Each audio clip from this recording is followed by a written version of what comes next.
let's see, on direct and inverse variation. Okay. And their graphs, and so we have a quiz on that, and I'm kind of struggling with it. So, what's the formula for direct variation? Let me see. Y equals kx. And for inverse?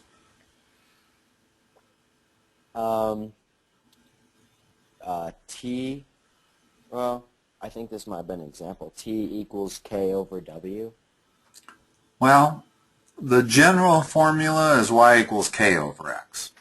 Okay. Yeah, in other words, these are the two you want to memorize. Everything you're looking at there you want to memorize. This is direct, and this is inverse. K is just some constant that pertains to that particular relationship. In other words, let's say y represents the weight of people and x represents the height of people. Well, in general, as the height of a person goes up, his weight's going to go up. So we would say that the weight of a person is directly proportional to their height.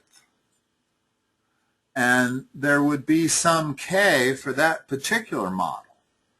But it wouldn't be the same k for every model that was related directly proportional like that.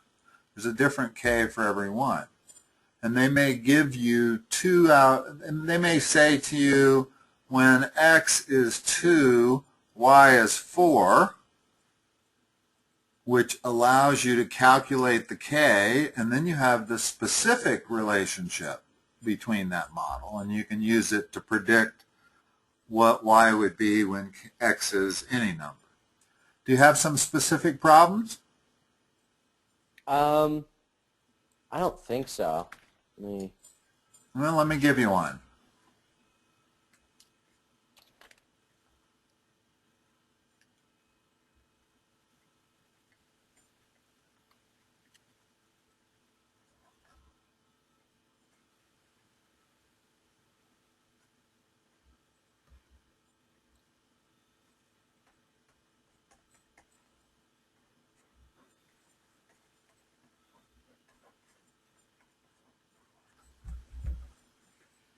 In other words, we're saying the relationship between y and k is directly proportional, which means this.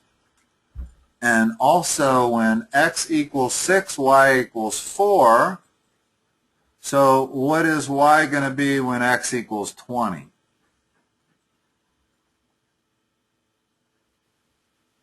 Well, I guess you do 4 divided by 6 and then times that by 20. Well, first you figure out what k is.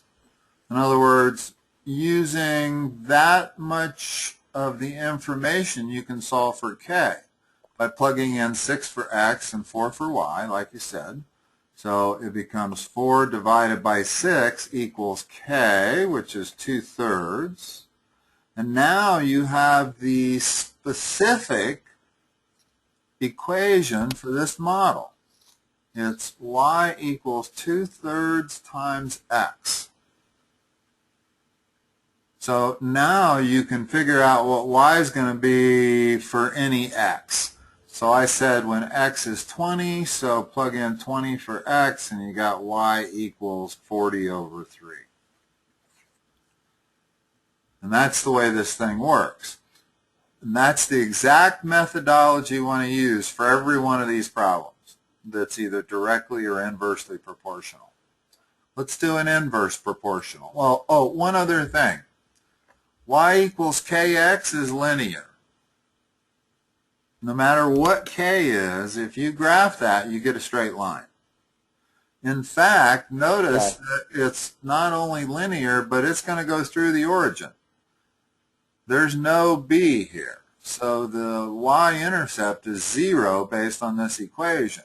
So if I say to you, is that graph directly proportional? Yes. It's not only a line, but it goes through the origin. Whereas this graph here would not be.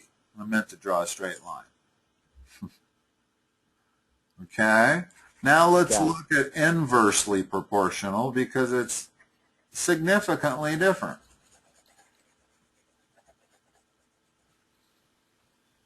This is y equals k over x. And I will say that when y equals 10, x equals 5. In other words, I can switch it up if I want. I don't always have to give you an x and a y. I mean, I don't have to give them to you in a certain order. So what is y when x equals 7?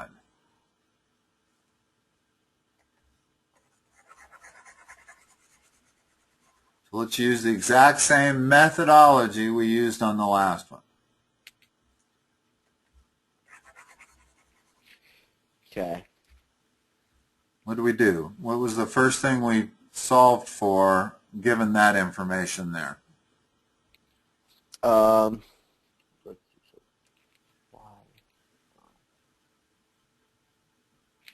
see. We did 10 divided by 5. Or We solved for k. yeah. That's the k. That's the key. Okay. Substitute the x and the y that we know for this x and y and solve for k. So if I substitute 10 for y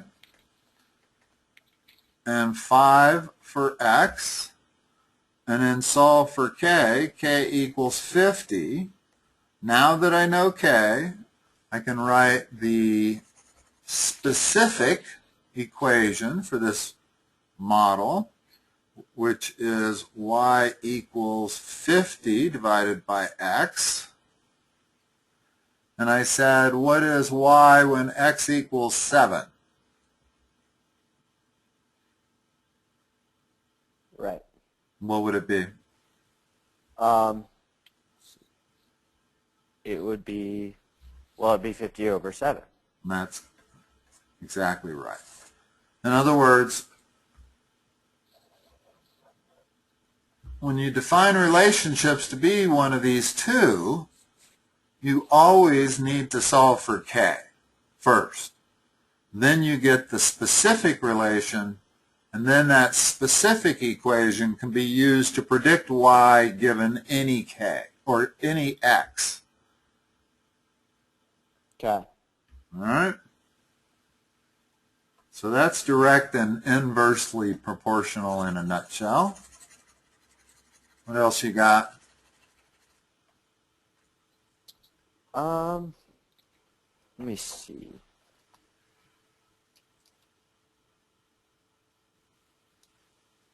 I mean, that's mainly really what we've been talking about this week.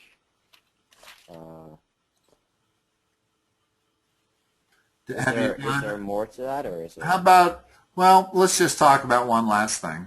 A real-life example of inversely proportional. Okay. Can you think of anything that's inversely proportional in real life? Inversely. So it's like when one thing goes up, the other thing goes down? Yeah, exactly. With direct proportion, when x goes up, y goes up, and when x goes down, y goes down. But with inversely proportional, it's the opposite. Right. That's hard. About the force of gravity. The force of gravity between two objects is inversely proportional to the square of the distance between them. Now, there's a lot of other numbers that go into this, including the mass of the one object, the mass of a second object, and some constant. But basically, you can say that the force exerted due to gravity between two objects is inversely proportional to the square of their distance. And what that means is that as the distance goes up, the force gets less. And since it's being squared, it really gets less. Okay, yeah. I understand that part. Okay? So it isn't always y equals k over x. It could be y is inversely proportional to x squared, which means it's k over x squared. Okay.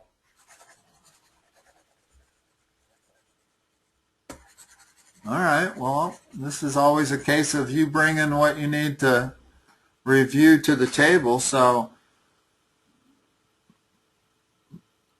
Yeah. you don't have any more, we're free to go. I do have a half-hour limit on my sessions now. I instituted that this year as a minimum time, so I would Okay. charge you 30 minutes, but Yeah. I think my mom actually already paid for. she paid for a bunch. Yeah. But I will only charge you for a half hour in a situation. Okay. Will you tally that up or something? I'll give her an invoice whenever she wants one.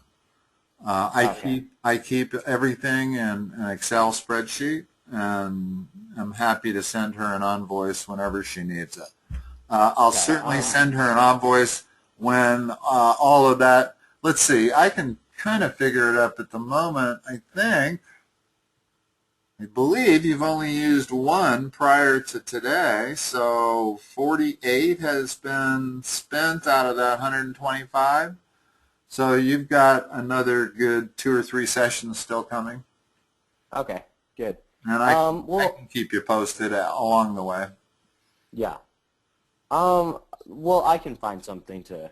I can find like some problems to do. Okay, that's the best way to do it. Sometimes I know you don't feel like doing math and you just soon not, but it's best if you just kind of treat it as something that try to do a half hour or hour's worth of it every week, even if you don't need it. Yeah. I'll look at my homework here and find maybe one that I wasn't sure on. Okay.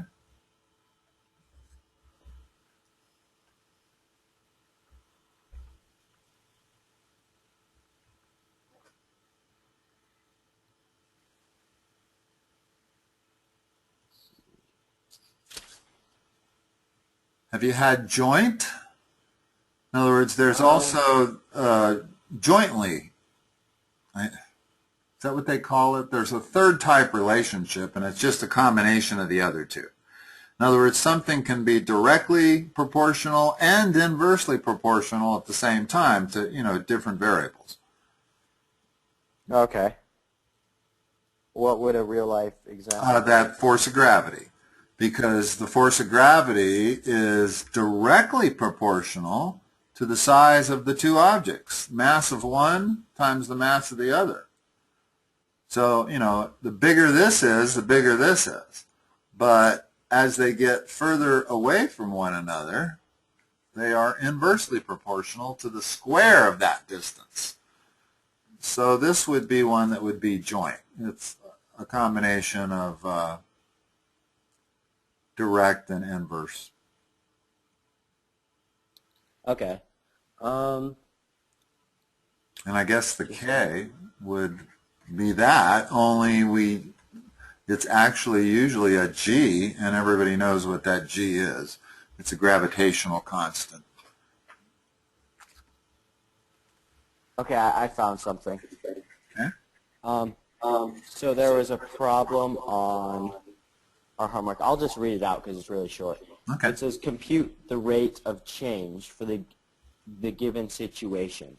Okay. And it says the first one is an escalator drops 2 feet for every 7 seconds traveled. Okay. These were kind of confusing, so. Okay. So they want the rate of change for that? Yeah. 2 feet per 7 seconds. If we want to put it in per second, Then we'll divide top and bottom by 7, and I'll get 2/7 foot per second. Rate of change is always something per second in these problems. In other words, the units always need to be that. Okay. Wait, so it's that easy? You just kind of... Yeah, pretty much. Okay. I had to divide top and bottom by 7 to get it into a per second. There's nothing wrong with saying the rate of change is 2 feet per 7 seconds. That's also a sufficient answer.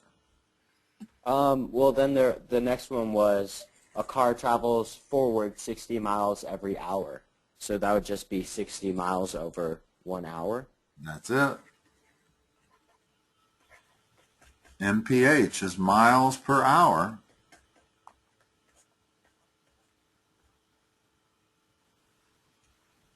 Rate of change is the preliminary of calculus.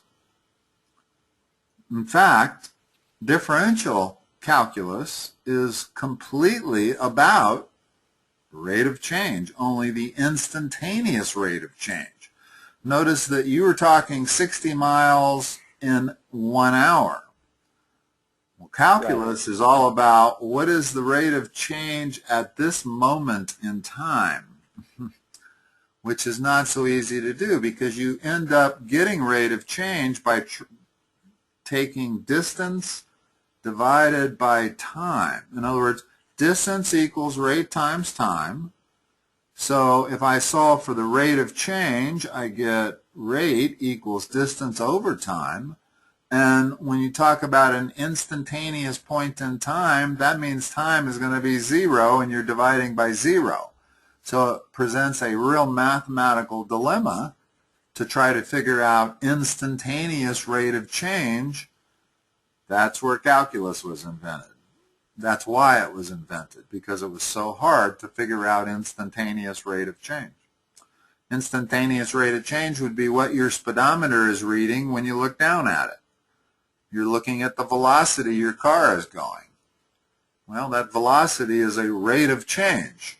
And at any moment, it's whatever your speedometer says. Okay. What you're talking about now is really an average rate of change over some period of time other than 0. Okay. But that's why you get rate of change. Okay, yeah, those were pretty easy then. Yeah. Let's see. This one, I'll read out to you. You may want to write this one thing down. It says the variation function W equals K over D cubed. And then we have to answer what effect it has if D is tripled and if D is halved. Okay. So first of all, that is an inverse relationship. W is inversely related to the cube of D. And K is some constant. So W is what? W is K over D cubed. No, but what was the final part of it? What is happening? Oh, it was what is the effect on W if D is tripled? Okay. So if D is tripled, what happens to W? Well, instead of D, I'm going to put 3D. That would make it tripled, right? Right. Okay. Now, if I expand that, I get K over 27D cubed. So the difference is between that and that. So since W has to go the opposite direction of D, when D is tripled, W is cut by down to 1/27th of what it would have been. 1/27th. 1/27. Mm-hmm. All right. Yeah, I thought it would be bigger, so that's... Well, no, it's because of the inverse relationship, it's going to go in the opposite direction. And they told Right. us D is triple, so W has to get less. Okay. Okay? And it's going to get less by a factor of 27. In other words, if W started out to be 27, it's going to go to 1. Okay. And then the second part of that question is if D was halved. Okay? So if it's halved, that's getting smaller, so we expect W to go up. And instead of 3D, let's put in 1/2 D.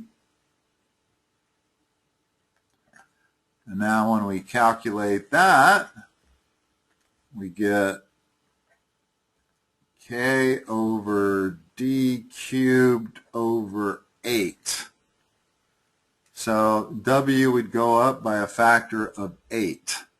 In other words, if I flip this and multiply, in other words, I'm dividing by a fraction here, so if I flip it and multiply, let me simplify that, I get 8K over D cubed. So now I'm comparing this with this. This is 8 times bigger, so W gets 8 times bigger. Okay. Yeah, I definitely get it with the inverse. It just kind of the opposite, I guess. And this is why, because the force of gravity is inversely related to the distance squared, it becomes almost negligible when you're talking about distances between the sun and the nearest star. There is almost no gravitational pull between them because the distance is really large to begin with, and then we're squaring it. Okay.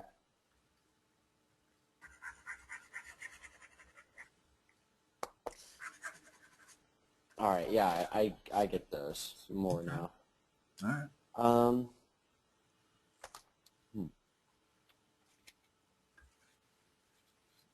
So, with the graph, can we talk a little bit more about that with direct and inverse? Yeah. Let's talk about inverse. First of all, I didn't graph what inverse looks like. Since y equals, what does y equal 1 over x look like? It's a hyperbolic function. It'd be curving up, or it'd be, okay. Oh. This is asymptotic to the y-axis. This is asymptotic to the x-axis. These are also. You know what I mean by asymptotic? No. Well, as we go in this direction to the right, as we go close, as x approaches infinity, this curve gets closer and closer and closer to the line, but never touches it. Right, yeah. Notice that as x goes to infinity, y just gets extremely small. Likewise, as x approaches 0, if x actually were 0, y would be infinite. So this thing actually goes all the way to infinity and approaches the y-axis but never touches it. And then the curve does the same thing on the other end of this thing. Right. So this is in inverse? Yeah, because if I made that k, that just means there's a number there instead of 1. So it's still a hyperbolic function. And the curve is going to look like this. So if you're talking about problems where they give you a curve and they say, is this an inverse or direct or neither, if it looks like this, it definitely can be inverse. You might have to check some points. Okay. But in other words, if I gave you 2 points here, if I had 1 point there, that allows me to calculate k. And then if I took another point over here and it obeys that same equation, whatever k came out to be, then it follows an inverse relationship. And you could say this exhibits an inverse relationship. Whereas, like I said, if you're looking for a direct relationship, you not only need a straight line, but you need a straight line that goes through the origin, because that's y equal kx, not y equal kx plus b. So if there's anything being added to it, it's not a direct proportion. Okay, so I mean, they just generally will look like that then? It'll always look like this. It won't always have that slope. Might have this slope. Right. But if it's going through the origin. If it's going through the origin and it's linear, it's a direct relationship. Now, I better check one thing before I go with that statement, and that is that. Now, this might not be a direct relationship because as x gets bigger, y gets smaller. So not only does it have to be a straight line and go through the origin, but it has to have a positive slope. This line has a negative slope, and in fact, as x gets bigger, y gets smaller. So it's not a direct relationship, and of course it's not inverse either because it's a straight line, not curved. So graphically, the inverse has to be curved, the direct has to be a straight line, but just being curved and just being a straight line doesn't necessarily make them direct or inverse. Not everything is one or the other. Things can be neither. Okay.